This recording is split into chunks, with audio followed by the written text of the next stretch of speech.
dapat tersinggung, tak dihormati tersinggung. Akhirnya mulai menyinggung orang, akhirnya menjadi seorang penyinggung, tersinggung, menyinggung, panjang kecil orang hitam tuh kadang-kadang ada urusan menjadi diri Allah.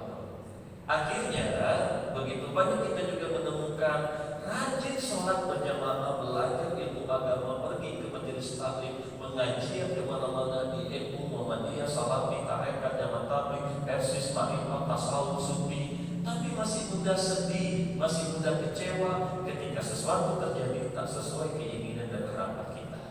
Dan begitu banyak kita menemukan setelah rajin kita bekerja, masih banyak ditemukan orang yang putus asa. Hingga akhirnya kayak kapan tutup usia ini pun lahir dari sebuah kisah perjalanan pribadi saya beserta dengan keluarga.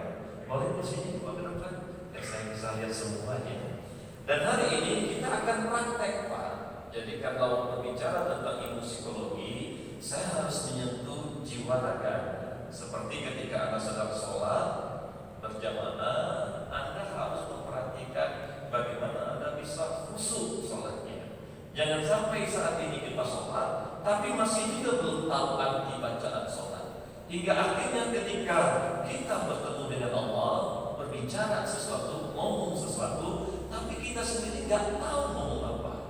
Makanya tidak ada ketika ada orang sholat tersentuh hatinya sampai meneteskan air mata. Tapi ada yang ketika sholat biasa saja, malah ingat anak, ingat makanan, masakan, cucian, jemuran, ingat handphone. Akhirnya boleh jadi Anda mulai kering, merasa kok sholat begitu aja ya. Sementara orang meyakini kalau sholatnya baik, baiklah seluruhnya. Nah hari ini, saya senang ada mama di belakang, ya, karena ceritanya awal mulanya dari mak saya. Jadi ibunda ayahnya perhatikan. Pada suatu hari ketika kami berkumpul, satu keluarga dengan 10 bersaudara, tiba-tiba mak saya pulang dari pasar membawa satu kantong plastik besar penuh isinya. Kami dikumpulkan di rumah, akhirnya dia keluarkan sesuatu dari kantong plastik itu. Ketika dia keluarkan, rupanya isi kantong plastik itu kain kapan. Saya mau tanya kepada Anda adik-adik semua menjelang subuh.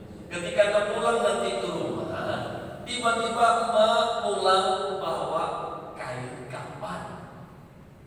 Kira-kira apa yang ada dalam pikiran Anda? Atau mungkin suami yang Anda hadir di sini, Anda biasanya nanti pulang ke rumah, rupanya istri Pak, dia tunjukkan kain kapan yang dia beli semalam. Atau Mak, tiba-tiba suami membelikan kita kain kapan. Kira-kira apa yang Anda pikirkan? Apakah sama seperti kami 10 bersaudara ketika ibunda membawa kain kapan ini? Di mana kami berpikir, ada apa dengan Mak? Kok tiba-tiba bawa kain kapan? Apa Mak mulai merasakan ada tanda-tanda kematian? Atau gimana firasatnya? Akhirnya ketika kami tanya, ibunda tercinta pun menjelaskan bahwa beberapa waktu yang lalu dia mendengarkan sebuah kejadian di mana ketika orang tua meninggal dunia, maka keesokan paginya ternyata anak-anaknya bertengkar gara-gara kain kapan. Anak pertama berkata kepada yang bungsu, "Kau kan anak yang paling disayang oleh mama, kaulah yang berikan kain kapannya. Apa pelaku kau? Tulah anak yang paling tua, kau yang berikan kapannya. Apa pelaku kau aja saat ini sayang-sayang." Akhirnya melihat kejadian, mendengar peristiwa itu, ibunda saya rupanya khawatir. Kalau seandainya esok hari meninggal dunia, ternyata anak-anak bertengkar gara-gara kain kapan. Memang saat ini saya melihat mungkin ada di antara Anda yang punya rumah tangga yang harmonis, anak-anaknya rukun. Tapi boleh jadi yang ada di masjid ini sangat menyadari bahwa boleh jadi 3, 5, 7, 10 anak yang Anda punya, Anda merasakan mereka sering bertengkar. Anda merasakan mereka saling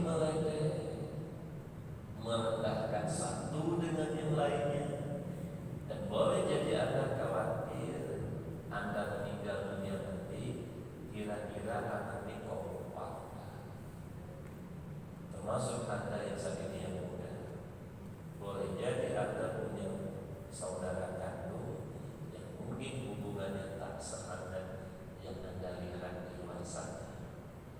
Dan ternyata ada kejadian kedua. Yang kedua subuh ada seorang ibunda meninggal dunia. Hingga akhirnya keluarga ingin mengurus jenazahnya. Ketika ingin mengurus jenazah, mereka datang ke masjid bertanya, ada nggak kain kafan? Ternyata kain kafan lagi kosong, baru aja dipakai beberapa waktu yang lalu. Ditanya keluarga, nggak ada juga. Ditanya tetangga, nggak ada juga. Pergi Pak RT, nggak ada juga. Pergi ke perkumpulan, nggak ada juga. Akhirnya keluarga ini berpikir sesuatu. Karena pagi sudah tiba, lalu mereka pergi ke pasar mencari kain kafan, juga nggak ada. Mulailah bertanya keluarga ini, ada apa dengan Bapak? Kenapa kok ketika kami ingin mengurus jenazahnya ada aja kendalanya? Apa yang terjadi dengan Bapak? Apa yang Bapak lakukan selama hidup di dunia? Kenapa kok ketika mencari kafan susah sekali? Kalaupun ada yang buka toko saat itu, rupanya bukan jam 10 pagi dan bentar orang sudah berkumpul, jenazah sudah di depan. Bagaimana perasaan Anda ketika itu terjadi dalam hidup Anda? Tapi ada yang menarik dari cerita ini. Rupanya tiba-tiba ada tetangga yang datang bawa kain kafan di tengah-tengah kepanikan mereka. Siapakah tetangga ini? Rupanya tetangga yang membawa kain kafan ini adalah tetangga yang dimusuhi oleh keluarga ini. Tetangga ini membawa kain kafan dengan rendah hati, dengan kelembutan. Kak, ini kain kafan orang tua kami, Kak. Pakailah dulu, Kak. Saya mau tanya kepada Anda. Karena boleh jadi saat ini ada di antara kita nggak suka dengan tetangganya, nggak nyaman dengan saudara dekatnya. Tapi tiba-tiba ketika kondisi yang Anda alami seperti itu, tiba-tiba orang yang Anda tidak suka, orang yang Anda benci, dia datang dengan kelembutan hatinya, dengan kerendahan hatinya, dan dia berkata, bukan dulu, Kak. Saya mau tanya apa reaksi Anda? Apa Anda akan marah? Saya mau tanya. Dan ternyata kisah kain kafan ini banyak kami temukan di Indonesia. Ternyata kain kafan ini bisa menyatukan orang yang berselisih, bisa menyatukan orang yang bertengkar, bisa menemukan hati yang marah. Ternyata kain kafan ini bisa membuat hal itu terjadi. Dan yang menarik, sebelum saya datang saya ngisi di Palembang. Ternyata di Palembang itu bertemu dengan pengurus masjid Pak, dan beberapa tempat yang ada di Indonesia. Ternyata PKM masjid, pengurus masjid sering mengalami kondisi ketika akan masuk mengambil kain kafan di ruangan yang telah disiapkan. Biasanya kalau di Pulau Jawa itu ada satu ruangan tempat penyimpanan radar, pemandian jenazah, dan kain kafan Pak. Ada salah satu masjid di Kota Bandung, ketika ada yang meninggal dunia, dia ingin ngambil kain kafan. Ketika dia lihat lorongnya panjang, lampunya gelap, mau masuk kain kafan, takut dia masuk ke dalam. Ketika dia berjalan melangkah, kok merinding ya. Dan ketika angkat kain kafan, dia lari keluar. Itu kejadian dalam masjid. Ternyata mereka menyampaikan, jangankan orang awam nih, kami aja orang masjid, nengok kain kafan tuh, nengok keranda tuh, merinding. Dan ini juga terjadi antara kami 10 bersaudara. Katakan, mama keluarkan kain kafan ini, dia berikan kepada salah satu anak. Apa ini mama? Apa maksud mama ini? Kenapa akhirnya dilemparkan? Apa ini? Apa maksudnya? Ternyata banyak orang yang sampai saat ini belum pernah menyentuh kain kafan. Dan ternyata ada perasaan sesuatu yang berbeda. Ada lagi, dalam keadaan di mana kita datang ke sebuah rumah di mana telah terletak sosok jenazah yang terbungkus kain kafan, ternyata nggak semua orang berani duduk di samping jenazah. Ada apa ini? Dan tidak semua orang berani untuk membuka penutup wajah dari jenazah itu. Bahkan ada orang melihat dari kejauhan, ketika mendekat jantungnya berbeda, seperti manggil-manggil. Ada perasaan ini rupanya.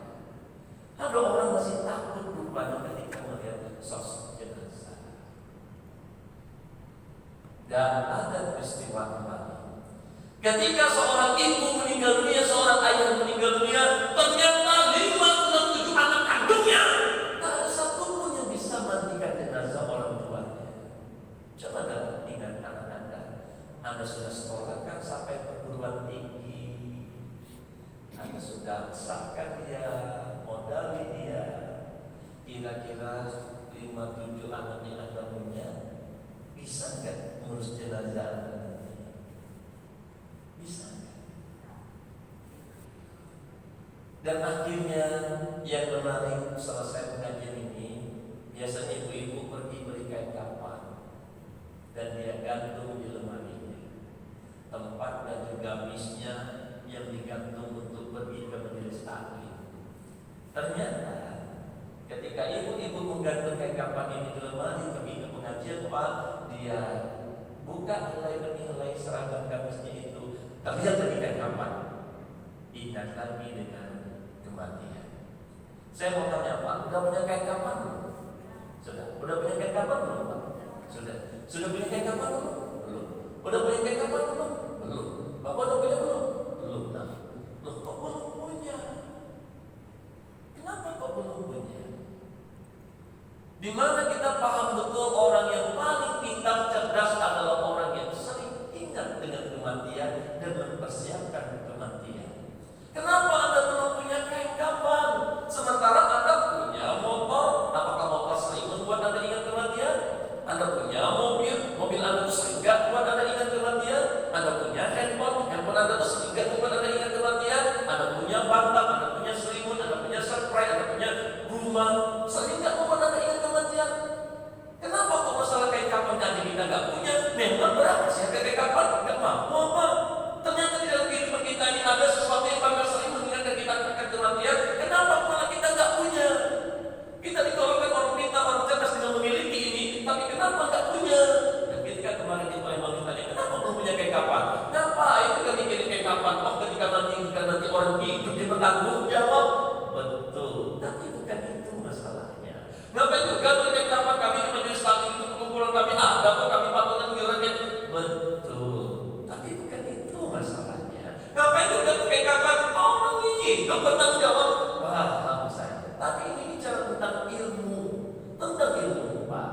Saya mau bertanya untuk Anda ibu bapak semua, adik-adik semua. Kalau ada orang meninggal dunia maka dibelilah kain kafan. Apakah Anda tahu pakai uang siapa beli kain kafan ini diutamakan? Kalau Anda meninggal dunia, maka dibelilah kain kafan, dicarilah kain kafan, maka diutamakannya dari sisi ilmunya, pakai uang siapa? Rupanya ketika kita meninggal dunia, ketika dibeli kain kafan secara ilmunya diutamakan dari uang almarhum yang meninggal dunia itu sendiri. Kalau almarhum itu tak mampu, jatuhlah kepada orang yang menanggung hidupnya selama ini. Kalau nggak mampu juga, jatuh kepada saudara-saudaranya, jatuh kepada kerabatnya, jatuh kepada tetangganya, baru ke tetangga ke masjid, baru ke pada sampai ke pemerintahan kita. Hingga akhirnya ibunda dan ayah semua, hari ini selain saya mau bertanya tentang udah punya kain kafan, saya juga mau tanya, Pak, udah siap mati? Udah siap mati belum? Bapak udah siap mati belum? Sudah? Nah, sini Pak, sini. Ya. Kita akan praktek langsung. Bapak udah siap mati belum? Kok udah, Pak? Sini Pak, sini. Saya bantu Pak ya. Dan ini diinginkan oleh orang masjid. Saya kasih tahu orang masjid dia pengen yang hadir itu di depan saya selesai acara itu. Seharusnya saya di depan itu. Udah siap mati belum? Udah siap belum? Oh, iya, ada. Udah siap mati? Udah, sini. Duduk Pak, di sini Pak. Silakan duduk Pak. Di sini Pak, duduk. Ada Pak. Silakan duduk Pak. Ya. Ah, ayah udah siap mati belum? Udah siap mati belum? Belum? Nah, sini. Saya berikan Anda kesempatan untuk merasakan. Tidak ada sesuatu di muka bumi ini terjadi tanpa seizin Allah. Betul Pak? Termasuk kedatangan saya tidak punya rencana jauh-jauh Pak untuk datang ke sini. Ini suatu hal perjalanan saya keluar kampung. Dan hingga akhirnya ketika ada di antara Anda yang belum siap mati, betul belum siap mati. Bapak udah siap belum? Sudah? Betul. Ayo Pak, kita praktek. Silakan Bapak kepala di sini, kakinya ke sana. Ya. Bentar ya, kita praktek langsung biar paham saya. Boleh bantu saya? Boleh bantu saya? Kalau kita sholatkan ya, maskernya dibuka dulu ya. Kakinya lurus ya. Lurus, dipatah tangan. Ya. Saya cuma kasih 1% dari rasa matimu. Saya cuma diberikan kesempatan mengingatkan Anda. Kemarin kan Anda sempat kan pergi untuk ke rumah orang yang meninggal dunia. Sebenarnya Allah itu sudah mengingatkan sebentar lagi kau yang akan mati. Mungkin ada di antara Anda diberikan kesempatan untuk memandikan jenazah. Sebenarnya Allah itu sudah mengingatkan sebentar lagi kau yang akan dimandikan. Beberapa waktu yang lalu kita mengurus masjid Pak, menyelamkan salah satu jemaah kita di sini. Sebenarnya Allah mengingatkan kau yang bentar lagi disolatkan. Tak ada jaminan ketika Anda pulang dari masjid pagi ini, Anda akan sampai di rumah. Usia kita ini semakin bertambah. Kesempatan hidup di dunia semakin berkurang dan kematian pun semakin mendekati kita. Tidak ada jaminan kan tunggu ketika kita pulang, kita masih dapat bertemu dengan orang-orang yang kita tinggalkan di rumah tadi Pak. Karena banyak ditemukan kejadian peristiwa di mana jamaah masjid ditemukan ketika pulang dari masjid ini, ditemukan meninggal dunia di halaman masjid. Di luar sana kalau enggak nabrak kita ditabrak orang gitu. Dan boleh jadi malam tadi malam terakhir kita bersama pasangan kita. Subuh tadi pamitan yang terakhir Pak untuk ke masjid. Dan sampai saat ini tak ada satu pun yang menduga kenapa ayah anda yang saya panggil, kenapa bukan yang lain? Kenapa anda bertiga yang harus saya minta bantu? Kenapa tak yang lain? Karena boleh jadi saat ini Pak masih ada juga kekurangan kesalahan yang kita lakukan. Masih kita ulang-ulang juga. Masih mudah marah juga. Masih mudah prasangka juga. Masih mudah sakit hati. Masih mudah sedih kecewa. Padahal kita dalam masjid. Padahal kita ini selalu berjamaah. Padahal selalu kita menjaga belajar ilmu agama. Tapi kenapa kok belum selesai juga permasalahan hati? Kenapa masih sakit hatinya? Selesai masalah satu, anak yang lainnya silih berganti. Apa belum juga cukup pelajaran? Dan dihadirkan di masa pandemi ini lebih banyak ditemukan orang meninggal. Kalau ada di antara anda berkata anda siap mati, justru saya tersentak. Apa betul anda ini sudah siap mati? Faktanya, ketika orang meninggal dunia, maka ada orang yang benar-benar merasa kehilangan. Ada orang yang biasa saja, bahkan ada orang yang bersyukur ketika seorang mati. Pertanyaan kita adalah, kalau seandainya anda yang meninggal dunia hari ini, kira-kira berapa orang yang akan merasa kehilangan anda? Berapa orang yang akan ingat masa-masa bahagia dengan anda? Berapa orang yang akan ingat senyuman manis anda, kasih sayang anda, kehangatan hati anda? Berapa orang yang betul meninggal dunia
rumah masih bisa ketemu istri, ketemu anak Anda, saudara kandung Anda, Pak.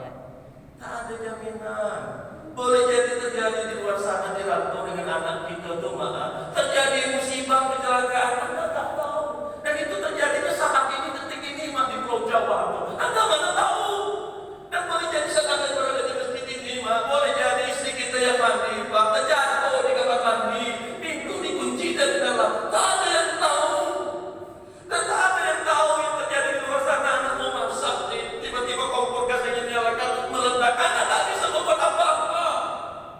Dan boleh jadi kisah beberapa waktu takut, di mana ketika seorang ibu, seorang ayah di hari Lebaran beberapa waktu yang lalu dikumpulkan anak-anaknya, bahagianya melihat anak, menantu, cucu bersedang satu dengan yang lain, hingga akhirnya kebahagiaan itu membuat dirinya kayak sini kan, kita mau dulu, kenapa deh? Lalu sang nenek ini mengajak suaminya ke kamar. Dia berbaring di tempat tidur sampai menatap langit-langit di kamarnya, sampai mereka bercerita bergenggaman tangan tentang masa-masa indah awal bertemu dulu, sampai akhirnya mereka punya anak, punya rumah, punya kendaraan. Anak yang pertama sekolah 2, 3, 4, sampai akhirnya menantu dan cucu. Bahagia betul kakek nenek ini. Tanpa terasa di malam hari tertidur pulas mereka. Dan ketika esok hari subuh terdengar azan, Allahu Akbar, Allahu Akbar. Biasanya ketika terdengar subuh azan, itu kakek udah di masjid. Tapi saat ini si kakek masih di samping si nenek, masih memegang tangan erat si nenek. Lalu si nenek bangun sambil merapikan rambutnya, kayak bangun udah azan. Si kakek senyum saja. Kayak bangun, kayak udah azan, masih saja tersenyum. Hingga akhirnya si nenek ingat kakek pernah bilang, kalau kau ingin bangunkan aku, Nek, jangan lupa cium pipi kiri kanan. Baru bangunkan aku. Dipeluklah sama si nenek, dicium pipi kiri kanannya. Si kakek senyum saja, bangunlah, dipeluk dengan erat. Rupanya lah dingin, mah. Lah meninggal dunia si kakek. Tak ada jaminan Anda tertidur malam ini dengan suami Anda. Besok pagi dibangun. Begitu juga kita sebaliknya. Dan hari ini Bunda dan Ayahanda semua, saya cuma mau kasih 1% saja rasanya kematian atau rasanya ditinggal. Anda masih yang belum ditinggal oleh istri, masih yang belum ditinggal oleh anak. Kira-kira kalau nanti Anda meninggal dunia, gimana reaksi istri Anda? Kuat tak dia? Gimana kira-kira reaksi anak-anak Anda nih? Kuat tak? Gimana kalau seandainya ditemukan tiba-tiba nanti kami ramai-ramai yang membawa Anda ke rumah? Anda siap jadi janda? Jangan mikir muda jadi janda. Siap jadi janda. Ketika ada yang berkata siap, banyak kejadian. Inilah sering pun kami rasakan. Pada kemarin di Palembang kejadian dia melayani orang, belum sampai melayani, lah meninggal di depan rumah orang. Akhirnya terbagi dua. Gak ada yang dikira-kira rasa itu yang dulu, rupanya anak yang dulu, cucu dulu, rasa-rasa kita yang sehat, kita mulai dulu, yang sakit malah dulu. Dan hingga akhirnya izinkan saya berikan Anda kesempatan untuk merasakan bagaimana rasanya di kamar. Kalau nanti tak kuat, ayah boleh buka aja. Tapi kalau ayah fokus sendiri aja. Saya cuma kasih beberapa gimana rasanya kan yang selama kita yang nyolatin orang sekarang kita yang selama ya tarik ke sana bukan ya.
ketika Anda beranikan masuk ke dalam rumah, Anda melihat ada sosok jenazah terbungkus kain kafan di ruang tamu tempat Anda berkumpul selama ini.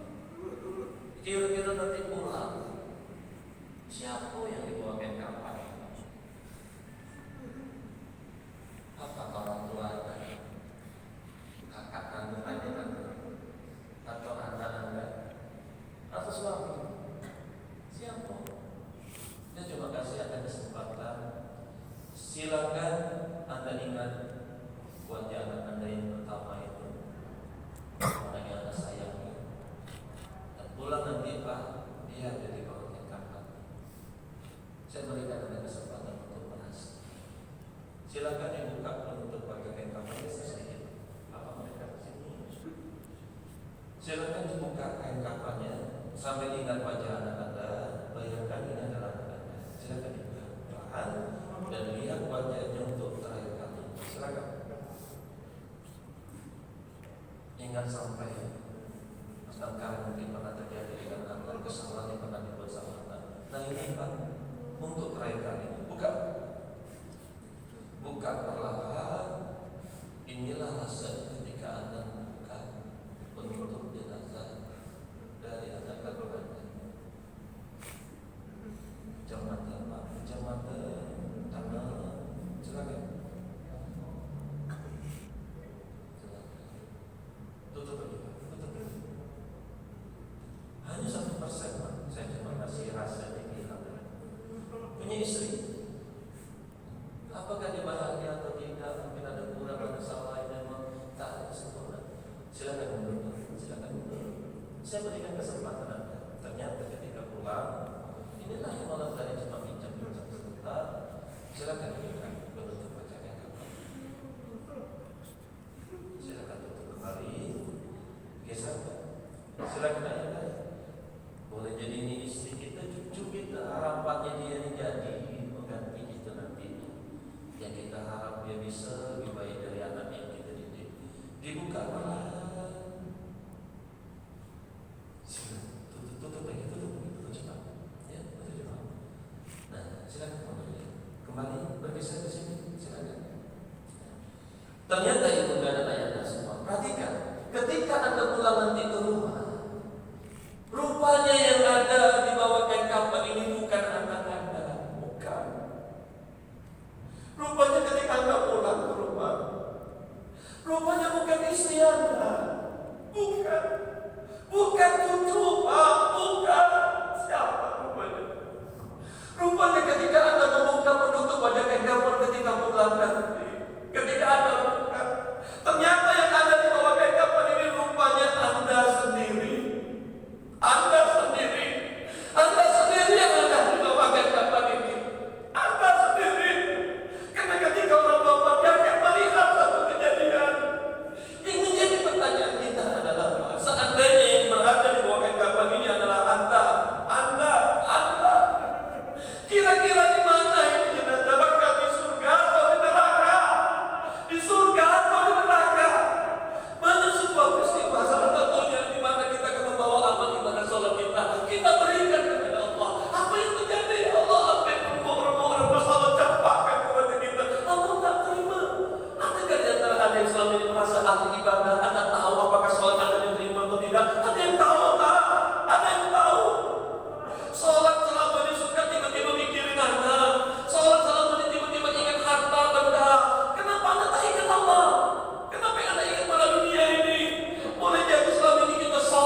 Ketika Anda meninggal dunia hari ini, gimana kira-kira respon orang-orang yang Anda tinggalkan? Apalah kuatnya, cukupkah ilmu yang Anda berikan? Atau dia menangis-nangis di samping jenazah Anda? Apa itu yang Anda butuhkan? Apa dia meraung-raung? Banyak kejadian anak jadi depresi, Pak, istri jadi kehilangan anak. Hingga akhirnya pertanyaan ketiga saya, Anda meninggalkan wasiat belum? Meninggalkan wasiat belum? Meninggalkan wasiat kenapa belum?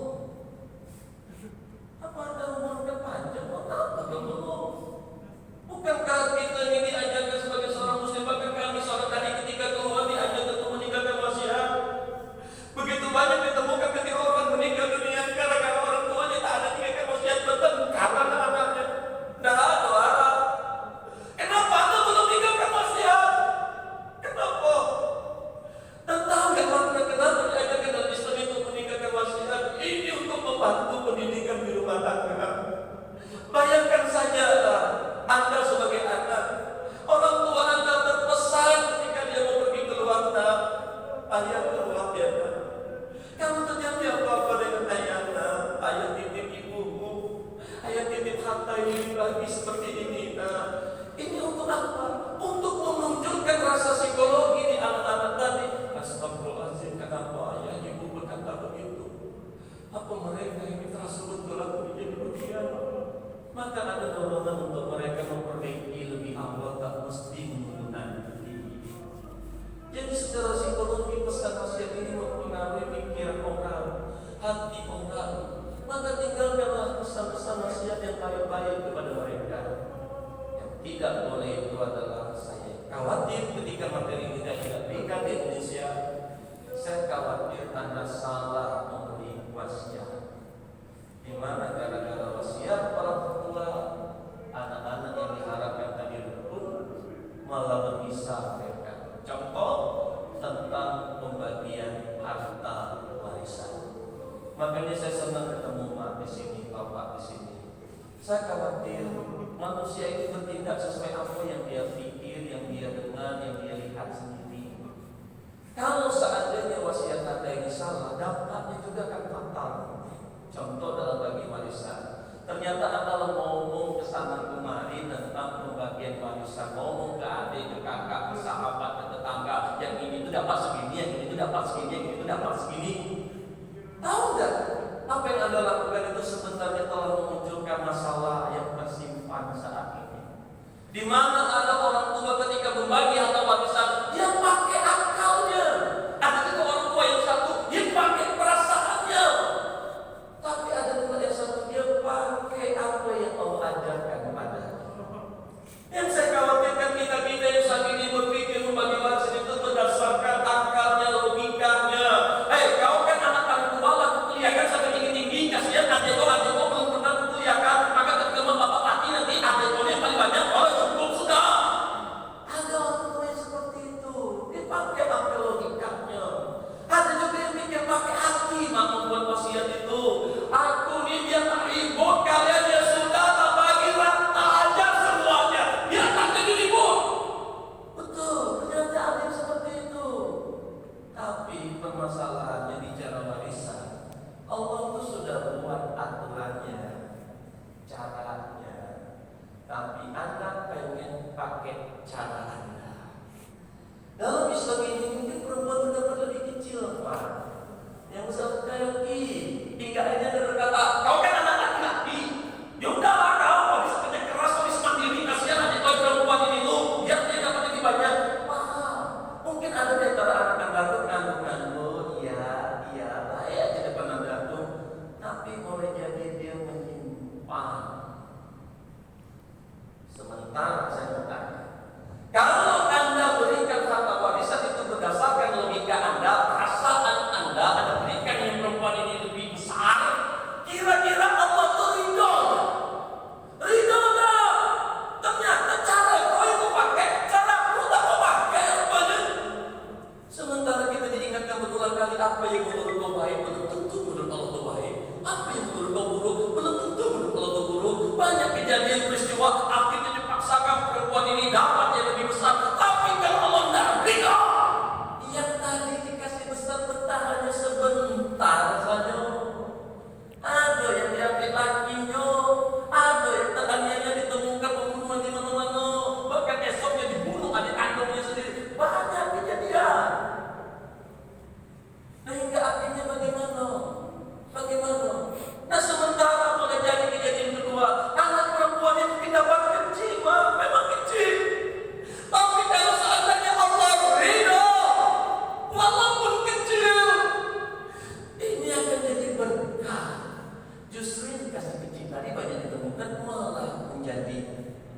yang besar ya, karena Allah ridho si anak gadis mau menerimanya.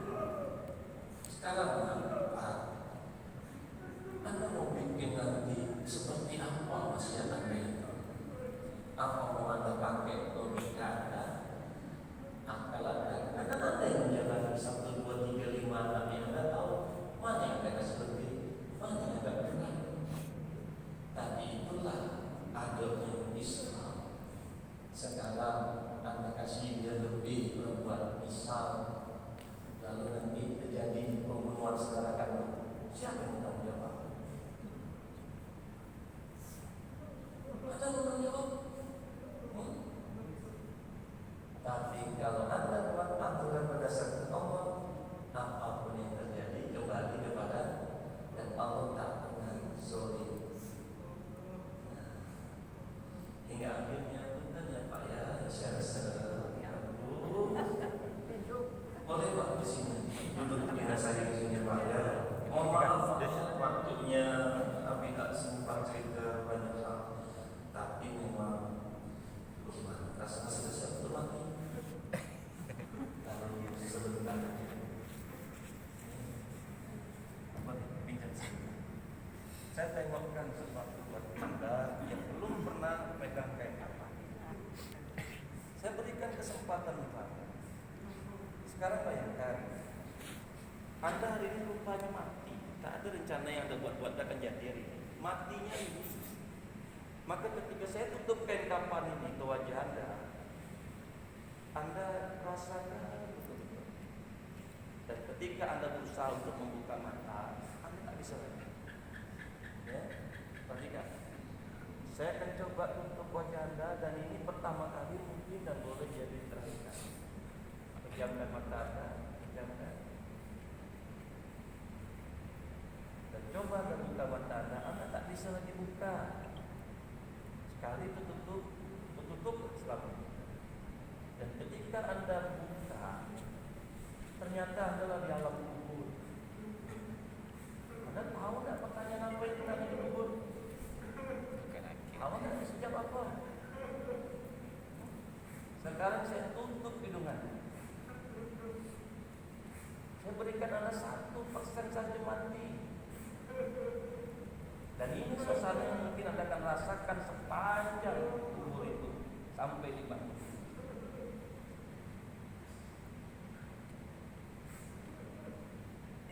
Cuma satu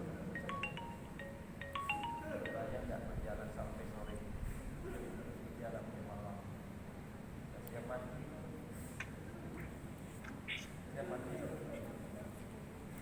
Saya berikan satu lagi perjalanan, ya. Perhatikan, Anda tenangkan dulu diri Anda. Anda bercoba untuk hijrah, Anda belajar ilmu agama, ingin bermanfaat, harapan Anda belum pendek sudah perjalanan hijrah Anda. Cuma beberapa tahun saja setelah Anda berjuang di pejuang suku. Inilah hari yang akan datang. Tenangkan diri Anda dulu, tarik nafas. Dan ketika ditutup, pulang ke rumah nanti, Anda cuma hanya merasakan ada yang meraba wajah Anda. Tapi Anda tak tahu itu siapa. Anda hanya akan bisa akan ada terdengar orang yang berbicara, mungkin ada sebagian isak tangis. Tapi Anda tak bisa lagi buka kain kapan. Tertutup untuk selamanya.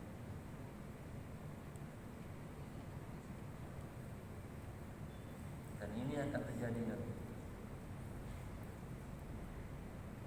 Anda tahu pertanyaan di kubur itu apa? Anda tahu 5 pertanyaan di kubur? Anda tahu jawabannya apa? Betul. Anda siap untuk mati? Siap belum? Dan saya berikan mak kesempatan untuk memegang kain kapan ini dan mak cium wangi kain kapan. Nah, ya. Nah, coba ini yang akan dipakai nanti mak. Coba, mak pegang. Ya. Nah, ya. Tak apa-apa pegang. Saya juga main ke dalam channel. Siapa di antara Anda yang pernah mandikan jenazah orang tuanya di sini? Coba, saya ingin tahu. Ya. Siapa yang pernah mandikan jenazah orang tuanya? Coba katakan. Anda tahu sampai saat ini tak mungkin Anda bisa melupakan itu. Saya yakin Anda masih ingat suasana itu. Di mana Anda yang menyerah dengan coba? Tak sama. Orang tua itu memandikan Anda dalam belasan tahun. Anda cuma sekali memandikan orang tua. Anda kan masih ingat wajah menyentuhnya saja dengan penuh kelembutan yang tak terbayang-bayang. Anda mengusapnya, menggosok bagian tubuhnya, hati yang bermain. Sambil menyiram tapi hati berbicara, pikiran berkata. Anda masih ingat wajah orang tua Anda masih ingat basah air itu ketika menimpa wajahnya, Anda masih ingat? Anda masih ingat? Anda masih ingat perasaan ingin peluk saja, walaupun orang banyak yang melihatnya. Tapi di satu sisi bibir mereka tersenyum terpancarkan sebuah keyakinan, insya Allah kumpul lagi kita nanti di surga. Tapi perhatikan, di satu sisi ada yang belum pernah mandikan jenazah. Mungkin subuh tadi pun Anda lupa mendoakan orang tua Anda. Nah, kenapa kalian pegang penting anak-anak itu bisa mengurus jenazah penting? Maka belajar. Dan saya mempersiapkan beberapa karya sebelum datangnya materi 2021 ini tentang sholat musuh. Karena di muka bumi ini ternyata ada satu hal yang harus kita lakukan dengan baik. Semua jadi baik. Nak jadi guru, nak jadi pejabat, nak jadi pemimpin, nak jadi pengusaha, nak jadi pedagang, nak jadi lagi orang ini, orang guru. Apapun yang ada buat kamu yang satu ini buat baik, baik semuanya.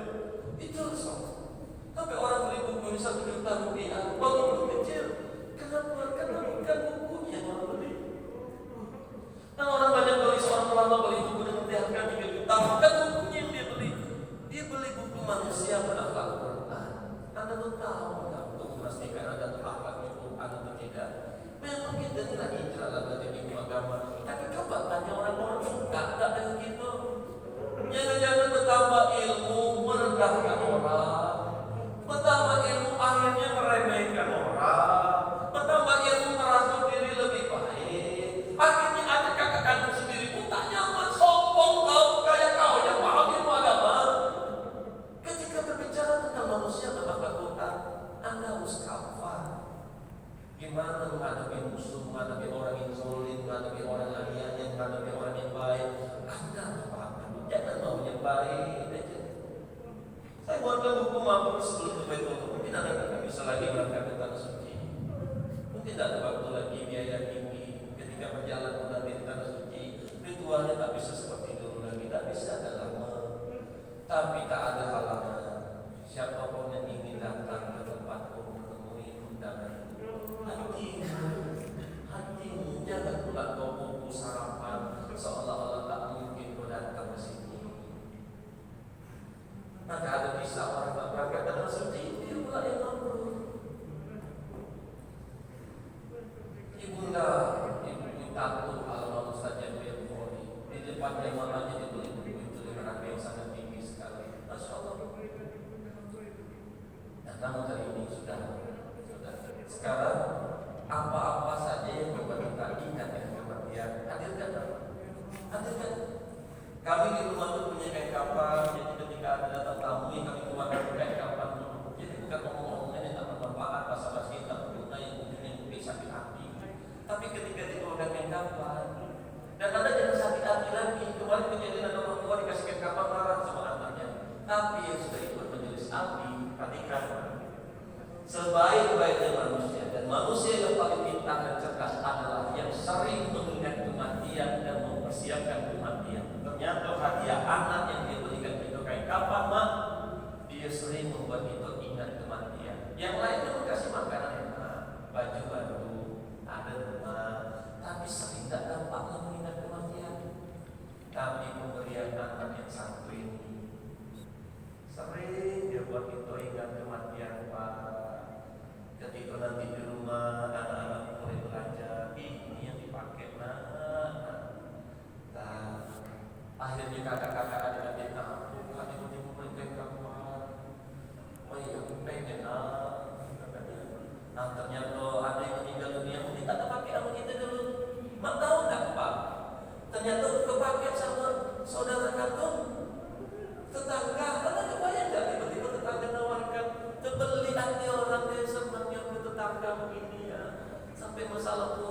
saudara terasa betul bantuannya. Bisa dipakai untuk bantu orang sahabat. Nah, akhirnya ayah ada istri tak sini? Ada istri tak sini? Ada. Mana istrinya? Lagi datang wasiat sebelumnya? Belum. Kemarin juga ada satu hal yang menarik. Harapan selesai acara tidak ketemu istri, Pak. Nak minta maaf atau bencana. Rupanya ketika melangkah dijatuhin di situ, meninggalnya di situ. Tak sempat lagi ngomong apa. Mudah dengarkannya. Jadi yakin pun untuk satu masjid pun tak yakin juga akan bisa bertemu pejabat akan memeluk lagi. Nah, maka diberikan ada kesempatan untuk meninggalkan wasiat. Silakan ada meninggalkan wasiat ke istri yang ada di belakang, anak-anak. Nah, ke istri aja dulu ya. Tinggalkan wasiat ke istri untuk beliau dan untuk anak-anak. Silakan. Didengarkan baik-baik. Atau istriku tercipta, apabila saya meninggal, tolong jaga anak-anak.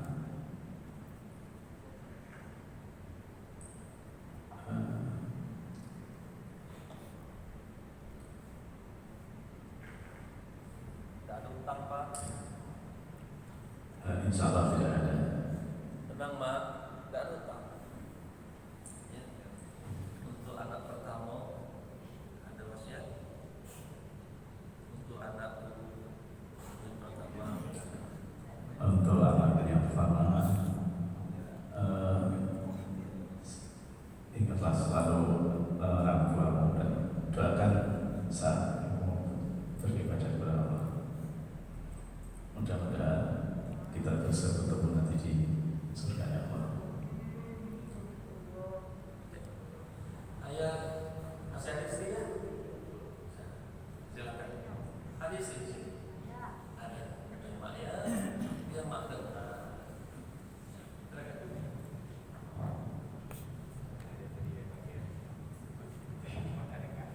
Assalamualaikum warahmatullahi wabarakatuh. Istriku yang tercinta, apabila ayah telah meninggal, tolong anak-anak sankan wasiat, jangan tinggalkan sholat. Kalau hutang bapak ada punya hutang, ya kalau harta bapak ada punya harta. Itulah wasiat bapak jago anak-anak dan jangan lupa tinggalkan sembahyang besar ayah. Itulah saya. Assalamualaikum warahmatullahi wabarakatuh. Untuk anak-anak itulah saya tinggalkan sembahyang. Kalau harta kami tidak punya bapak.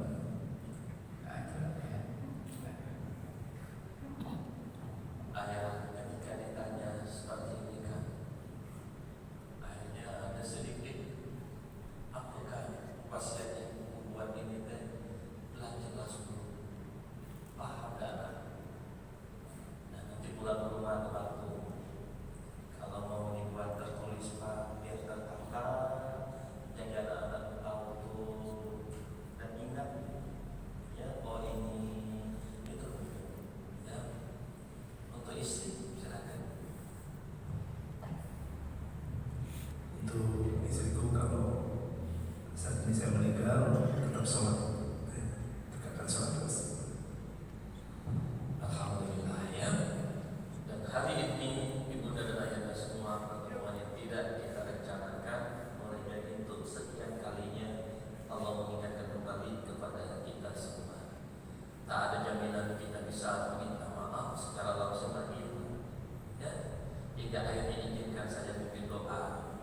Mudah-mudahan doa kita ini mewakili seluruh keinginan harapan kita. Kalau seandainya kita tak hidup keluar dari masjid ini, minimal dari doa bersama ini Allah ampunkan semuanya.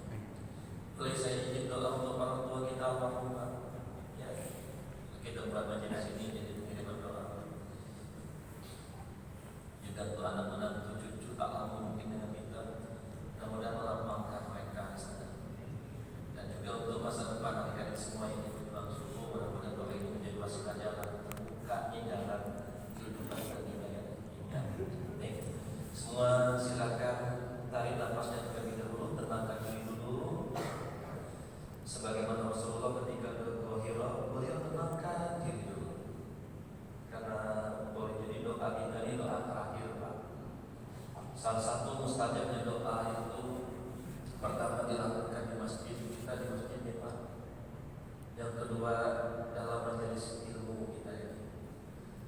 mustajab doa yang ketiga, bagi anda yang mau bersedekah subuh, silakan anda bersedekah. Ada panitia nanti yang mungkin menyediakan kotak sedekah, silakan. Yang keempat, dipimpin sama orang yang sangat sabar, Pak. Saya sedang perjalanan, insya Allah salah satu mustajab doa. Kelima, kita mulai dengan Asmaul Husna, kita menyebut nama-nama Allah. Yang keenam, yakini setiap doa itu pasti dikabulkan. Yang ketujuh, berdoa seolah-olah ini doa yang terakhir. Hingga akhirnya banyak fadilah di mana mustajab doa. Saya cuma minta beberapa menit, tolong jangan dijadikan doa biasa. Betul-betul rasakan. Yuk sekarang tundukkan pandangannya.